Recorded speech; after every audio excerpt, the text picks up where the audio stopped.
Charge the United States government for trying to kill me when I was trying to unplug my refrigerator.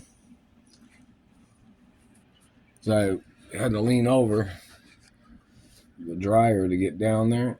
And Satellite Man was making me top heavy by pushing on my back and ribs and the stomach and almost toppled over. It's hard to get back up. It's kind of like leaning over if you were laying on your stomach, leaning over, and the Satellite Man was putting pressure on my back, like they were trying to flip my legs up, like somebody doing a front roll. Yeah. Somebody knows what they were doing.